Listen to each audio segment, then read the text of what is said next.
I've heard you talk a lot. I hear you talk a lot. I feel like you speak differently when you're sitting next to your squad mates. Do I read that right? Maybe with more reverence. That's the way it sounded. I really love those guys. I don't do emotion well. I never have.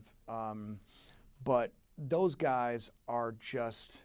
I just have such a deep devotion to what they represent. I don't care. I mean, they say good things and nice things. They're good men, but they're just what they've done.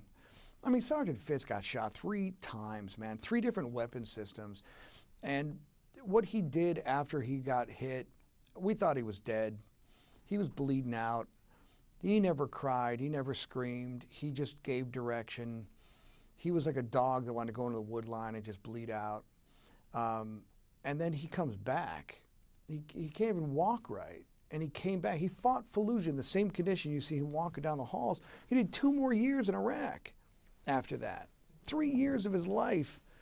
And how many Valor Awards, how many Purple Hearts? The guy is a legend. I love him, and I just...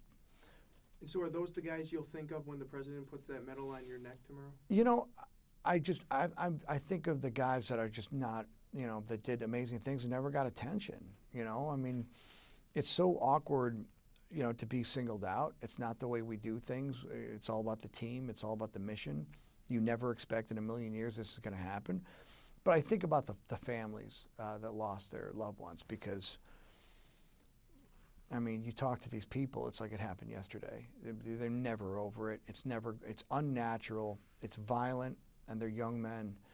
And, you know, their sons don't even know, you know, they have no memories of their father outside of pictures. So it's going to be really tough to talk to these kids and, you know, tell them, you know, how important their fathers were.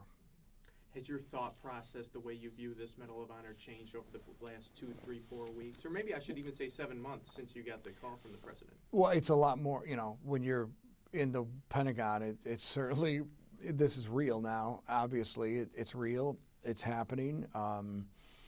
You know, I can't really enjoy the what's happening because it's just, I'm so focused on how everyone else is, you know, I want everyone to experience these things, you know, and I want them all to be a part of it. The president acknowledging these guys, they're having a moment to be acknowledged, and also because of all the other Iraq war veterans that see this as their award as well. This is something that means a lot to me, and I want to do it right. I don't want to mess it. I don't want to let anyone down. I really don't. You were asked what the future holds, and you talked a lot about serving the Army one way or another. And you're aware of the speculation back home that you'd be a great congressional candidate, I'm sure.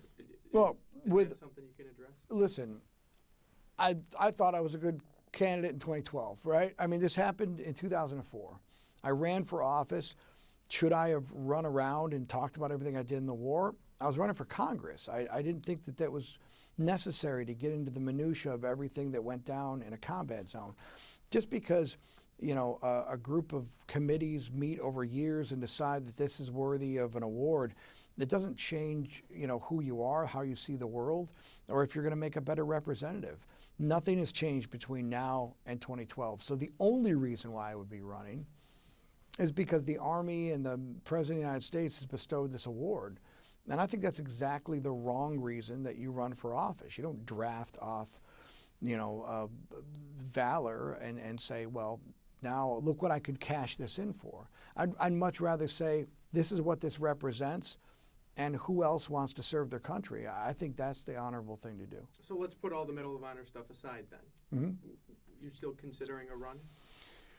You know, honestly, the first thing is what the Army has in store. If the schedule is a 2-year schedule, if it's a 3-year commitment, whatever it is, that's my first priority. Mm-hmm. My family, you know, my country is first, my family is second, and then myself and my own ambition is third. Do I want to? Do I think I could do and serve? Absolutely, I think I can serve. But does that mean that I have to be elected? I mean, I think we run for office. We're not the only people that can represent our, you know, constituents in New York 27. There's a tremendous amount of people that think the way I think and everything else. I don't need to be a congressman. I want to serve, and if the Army gives me the opportunity to serve my country, I'll serve. It's never been about me. A sergeant major of the Army dinner tonight, and I don't even know.